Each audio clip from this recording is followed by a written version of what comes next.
Voltamos a apresentar Jornal da Manhã Natal. Que agora tem entrevista, Patrícia Ferreira. É isto, já estamos com a nossa convidada de hoje, Glácia Marilac. Olha, o currículo dela é grande, então eu vou resumir aqui, viu? Glácia, que já acho que a maioria das pessoas já conhecem o rostinho e a voz dela, né? Jornalista, que trabalhou muito tempo também na InterTV Cabugi. Glácia passou por várias áreas aqui, né? Eu vou deixar ela contar um pouquinho essa história. Também ela é terapeuta, né? Psicanalista, tem especialização na área de comunicação digital e já foi candidata a vereadora no último pleito, não é, de 2020, e vai conversar conosco aqui hoje sobre esse desafio e o que é que ela traz esse ano, se ela já é pré-candidata também, vai nos confirmar aqui o que é que ela vai encarar na política esse ano. E a campanha dela do ano passado tinha um lema muito bonito, muito bacana, que é sobre a rede do amor, né? Eu sou do amor. E eu queria que você começasse falando como é trazer o amor para a política em um tempo de tanta polarização. Bom dia, seja muito bem-vinda. Nossa, que alegria estar aqui com vocês, viu, Arthur? Olha a voz, olha só. Ah, meu Deus! Eu agora vou caprichar. Ai, gente, mas como é bom a gente estar entre pares aqui, né? Vocês... A Patrícia, eu trabalhei com ela no Tribunal de Justiça, tive essa honra, né? Trabalhar com essa jornalista super profissional. Conheço vocês já e do Batente há muito tempo.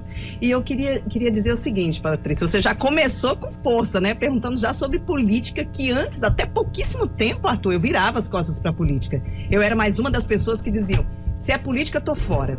Só que eu entendi que como a gente vai estar fora, se a política tá no nosso pãozinho que a gente leva para casa, tá na nossa gasolina, ela tá em tudo.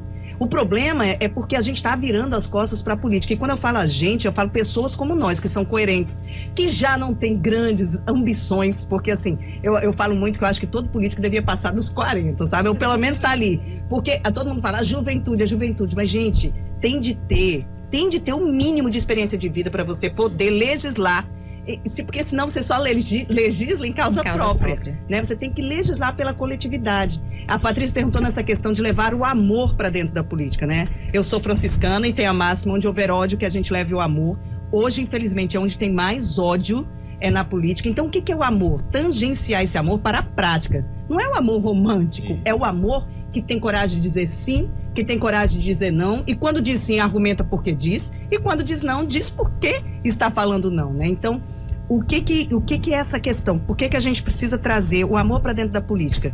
Porque quando a gente traz, sabe o que acontece? A gente passa de uma perspectiva egossistêmica para uma perspectiva ecossistêmica. E o que é uma perspectiva ecossistêmica? É uma perspectiva que sai do próprio umbigo e vê que enquanto a gente não olhar para o umbigo dos outros também, ninguém vai viver bem. Porque se alguém que dirige de carro nessa cidade se sentir confortável quando para no sinal e ser abordado por pessoas excluídas que estão pedindo ali para sobreviver, se alguém se sente bem, esse alguém não é um ser humano. Porque honestamente, a gente defende muitas causas, como a causa animal, por exemplo, também, e uma pessoa se sente bem vendo uns animais, do jeito que eles estão aí, totalmente, né, à margem. Nós trouxemos os animais para a nossa convivência urbana, a gente precisa dar conta disso também. Então, assim, nessa visão ecossistêmica, você vê tudo como um todo, e essa é a grande diferença, é isso que eu me proponho, inclusive vocês estão trazendo aqui, né, em avant-première, que ninguém está sabendo disso ainda, mas eu serei sim pré-candidata, porque nunca mais eu vou virar as costas para a política. Ô, Glácia, você foi candidata a vereadora, eu acompanhei sua campanha, porque eu também fui candidata nessa eleição. Sim, eu sei até a sua votação, que foi muito boa. a votação dos dois, né? Porque você também teve um número bem representativo. A gente quando é candidato, termina vendo também a campanha dos outros, o que é que está sendo feito. Eu acompanhei muito a sua campanha e vi você ter uma excelente votação também. E é muito comum, às vezes, a pessoa é candidata, não ganha na primeira, desiste, é muito difícil, mas você não, você tá aí. Eu, porque por outra circunstância, não vou ser, por enquanto, mais, né? Olha, por enquanto. Olha só, Fernandinha, vamos guardar. Já tenho partido pra você. Ninguém lá em casa tá ouvindo, não. Mas você tá aí de volta agora, pré-candidato a deputado estadual, não é isso? Sim. Como é que foi o pós-eleição e o que motivou você a continuar nessa trajetória, que é difícil, mas também é recompensadora? Arthur, eu sou uma idealista, assim, daquelas pessoas que quando vão pra luta não olham mais pra trás, não. Então, o que acontece? Eu quando vi que quando a política começou a fazer sentido para mim, que eu entendi que não adianta falar de amor do lado de fora, o que acontecia? A gente fundou a Rede Eu Sou do Amor, que inclusive hoje está sendo gerida por uma psicóloga muito legal, Cíntia Lopes, e um grupo de mulheres que estão à frente. Então, aí eu saí já da rede, né? Porque eu entrei nessa seara política e a rede é apartidária. Mas o que acontece? Eu entendi que enquanto a gente ficar do lado de fora, nos movimentos sociais, do lado de fora, a gente não vai ter como ser sustentável isso, porque precisa ter essa união com o poder público para que as coisas funcionem. Senão a gente vai sempre estar pedindo, fazendo campainha, pedindo R$1 aqui, 2 ali, que não vai resolver o problema. O problema você tem que ir para o olho do furacão, né? Para mudar a realidade, você tem que estar dentro dela. Então não adianta ficar à margem da política. Se você me perguntar, isso é algo que você, tipo assim, algo que você sonhava? Não.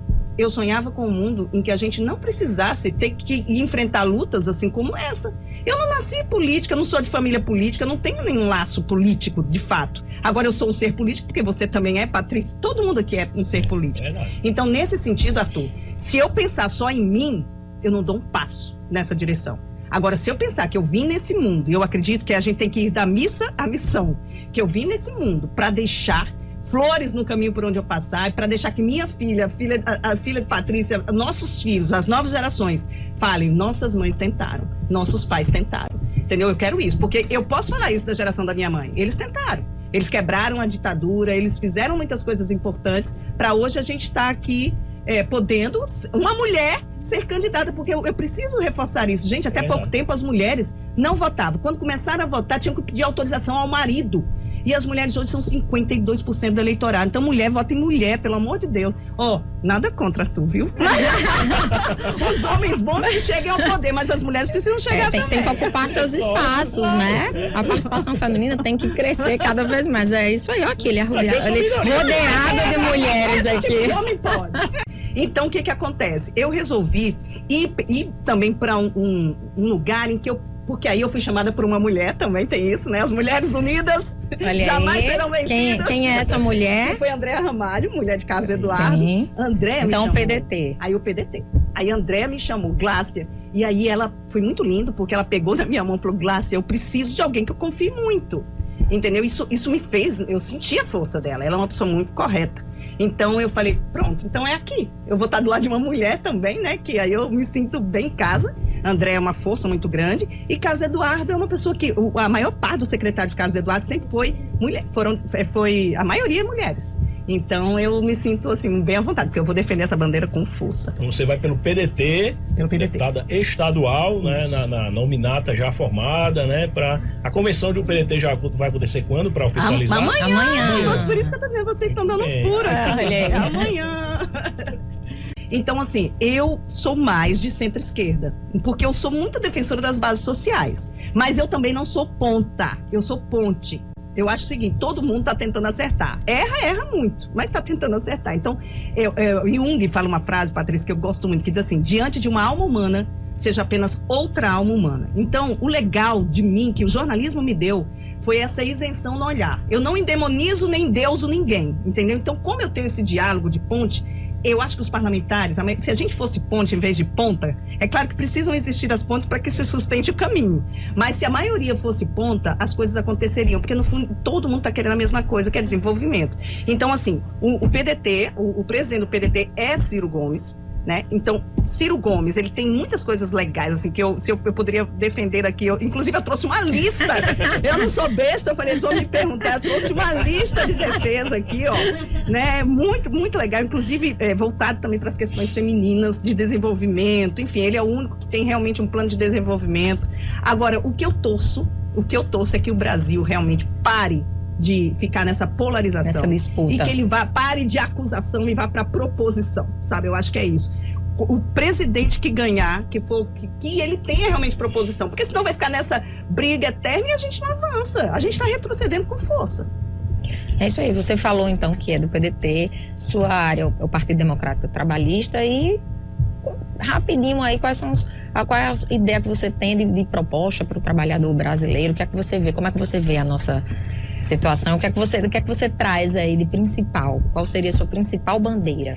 Ótimo. Como eu te disse no início, a minha principal bandeira é o amor em todas as causas. Por exemplo, se vier uma proposta da direita, que eu veja que tem realmente esse olhar voltado para o desenvolvimento, tá ótimo. Eu não vou votar contra, não tem jeito. Eu vou votar a favor, porque eu acho que a gente tem que votar a favor do que é certo e do que é justo para a coletividade. Agora, se eu perceber que qualquer um dos lados está trazendo algo muito que não tenha, que tem um interesse muito pessoal de alguma grande interesse por trás, eu vou lutar muito. Porque, Patrícia, como jornalista, a nossa bandeira é essa questão de fiscalização, especialmente, né? Quando eu falo em amor na política, eu falo isso. A mãe, por exemplo, a mãe boa, ela não fiscaliza o filho? Fiscaliza, ela tá de olho ali, é o olho que tudo vê. Então, assim, eu acho que o que eu vou fazer muito bem é esse olho que tudo vê.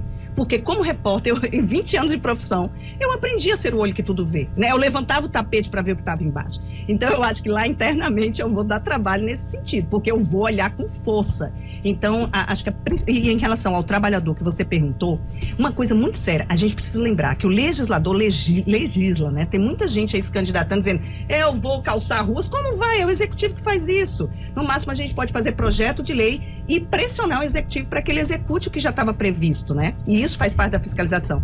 Mas o que é essa questão do trabalhador que eu penso? A gente precisa trabalhar projeto de lei, inclusive ver em outras cidades, ver o que existe de lei morta aqui nesse Brasil e no nosso estado, porque tem muita lei morta que está ali, existe, é linda, pode ser referência nacional, mas na prática não funciona. Então, eu tenho certeza que isso eu vou fazer muito bem. Ver o que existe, ter uma equipe muito boa, porque uma pessoa só não faz nada, então ter uma equipe muito boa que vá atrás e veja o que existe de lei, vamos colocar em prática. O que não existe, vamos realizar. O que está sendo em outro estado. Por exemplo, Patrícia, algo que eu acho fundamental, quando eu falo em meio ambiente, não é meio ambiente só em defesa da natureza, é meio ambiente em interligação dessa sustentabilidade do homem com a natureza. E com a sustentabilidade começando pelo acesso do trabalhador ao seu local de trabalho. A gente sabe que hoje o trabalhador mais simples, ele mora na periferia e na grande Natal, não é mais em Natal. Mora em Ceará-Mirim, mora em Extremóis, São Gonçalo do Amarante. Como essas pessoas chegam ao trabalho? Cadê os trens urbanos que até pouco tempo eram super bons aqui na cidade, né? Que até Mossoró se ligava com a Sul. Então, a gente precisa pensar quando eu falo sair do ecossistema e ir para o ecossistema, é nesse sentido, pensar no todo e trabalhar para que essas pessoas tenham uma qualidade de vida melhor. Quando a gente tem uma qualidade de vida melhor, a partir da ponta, né? A ponte se constrói com muito mais facilidade, entendeu? Ô, Glácia, você é uma profissional da comunicação muito experiente, é uma pessoa conhecida nesse ramo, e você pleiteia um cargo de deputado estadual. E a Assembleia Legislativa daqui do Estado, às vezes, nem sempre as pessoas conhecem o que é que ela faz, o que é que o deputado estadual faz. Ela tem uma importância muito grande na estrutura política do Estado. Como é que você vai tentar comunicar para as pessoas, não só as pessoas que eventualmente venham ali apoiar, mas para a sociedade de maneira geral, que aquela casa é importante e que ela pode prestar um serviço relevante para a sociedade, dado que hoje você perguntar na rua, as pessoas não sabem nem o nome de nenhum deputado estadual e às vezes até nem o que se faz no deputado estadual. É um desafio. Como é que você pretende ser uma profissional da comunicação no mandato de deputado estadual? Entrar na educação também, isso aí, não é? Educação política, Patrícia. Isso. Sabe, Arthur, eu acho que assim, educação, eu tenho orgulho de falar que eu sou aluna de escola pública. Então, eu me arrepio, tô toda arrepiada. Por quê? Porque eu cheguei onde eu queria sendo aluna de escola pública. Eu acho que quando você trabalha educação política, e essa é uma certeza que eu tenho, assim, que a gente precisa trabalhar a educação política na base. A gente precisa, não teve os germes, uma coisa que eu tenho muita vontade. Ou saudade. O melhor momento da vida de um adolescente são os germes. Ai, germes. Gente, eu tenho uma vontade de resgatar os germes. É uma das coisas que eu sabe assim, eu tenho vontade, não, vou fazer, um dia eu faço. Resgatar os germes com muita força. Os germes esportivos e os germes também da cidadania, entendeu? Os germes que a pessoa, que a gente eleja ali, deputados, façam isso com a juventude. E a partir daquela eleição desses germes, né, que não seriam germes, mas vocês estão entendendo o que eu quero dizer. Sim. Reativar os germes que já existem e ativar uns germes para essas questões políticas, para que dali eles possam entrar para dentro da Assembleia, possam fiscalizar, que cada um dos que forem eleitos possam assessorar um vereador, um deputado, entendeu? Para que eles vejam na prática como funciona, porque a gente tem que despertar o amor pela política para essas crianças. Porque na hora que os jovens amarem a política, essa galera que está vindo aí, que é forte, viu? Essa nova geração vem com força. Essas pessoas, esses nossos filhos, eles vão arrebentar. Essas nossas filhas... Também. É isso que eu isso sou. aí, um pouco que eu de vou quem construir. trabalha com comunicação, trabalha muito com isso da fiscalização. Você foi repórter de rua, né, também, então Muito. tem esse peso aí. E trabalha, acho que um pouco a educação também, né, porque a comunicação, ela não deixa de ter, não é o objetivo dela educar ali, mas é dar às pessoas a condição de criar o seu senso crítico, de se informar, de se empoderar em relação ao conhecimento, não é isso? Então, Patrícia, eu acho tão lindo você falar assim, né? Porque é muito bom quando a gente vê jornalistas que amam o que fazem. Então, assim, o jornalista, ele é o quê? Um comunicador. O que é o comunicador? A gente estudou para ser comunicador, né? Você, enfim, a gente estudou para isso. Isso me honra. O diploma me honra de jornalista. E eu acho que todos os comunicadores que têm essa missão, eles tornam o quê? Comum uma ação. É justamente essa visão que eu trago de novo, a visão ecossistêmica, tornar comum uma ação, ser ponte. Então, quando a gente consegue ser ponte na educação, eu vivo em escola, adoro, me chamar para ir para a escola, eu vou com força. Por quê? Porque quando a gente toca o coração de uma criança, toca o coração de um adolescente, a gente torna comum para ele aquela ação que a gente está propondo ali. Por exemplo, eu fui dar uma palestra numa escola há pouco tempo e falei toda empolgada e de repente os alunos passaram assim, eu falei, gente, será que o que eu falei ficou no coração de alguém? Aí quando eu pensei isso, sabe o que aconteceu? Eu tava de cabeça baixa já, assim, será que ficou no coração? Aí um menino tocou no meu ombro e falou assim, eu me emocionei com o que você falou. Você tocou meu coração. Gente, eu me arrepiei dos pés à cabeça. Eu falei, nossa, eu acredito em Deus, né? Como Deus age através das pessoas. Então, quando a gente se propõe a fazer algo realmente verdadeiro, porque eu acho que quem olha no olho, quem sente a força do que a gente fala, percebe isso. Então, quando a gente consegue conectar o coração, meu amigo, até uma pessoa, eu acredito que até pessoa, porque eu acredito que há a essência de amor em todas as pessoas. Então, quando a gente consegue acessar o amor daquela pessoa, você consegue resolver muitas coisas. Então, essa sua pergunta, respondendo exatamente essa sua pergunta, eu acho o seguinte, que quando a gente consegue tocar o coração, por isso que eu digo, por que levar amor na política? Porque quando a gente consegue levar amor, quando você tem um pai e uma mãe que te amam verdadeiramente, que não te protegem porque você é o filhinho deles, você vai ser um grande homem. Então é nisso que eu acredito, sabe? O amor, enquanto o ódio imperar, a gente não vai evoluir. Muito bem, Glácia Marilac, jornalista, terapeuta e pré-candidata a deputada estadual. Vocês anunciando aí em primeira mão. Olha aí. Obrigada, sucesso, que você possa levar amor, sim, para essas eleições que está precisando muito. E o legal é que a convenção é amanhã. Olha aí, então já noticiamos hoje, amanhã a gente acompanha. É isso aí, chegamos ao final de mais um Jornal da Manhã. Chegamos ao final de mais uma semana também, a semana foi bastante movimentada.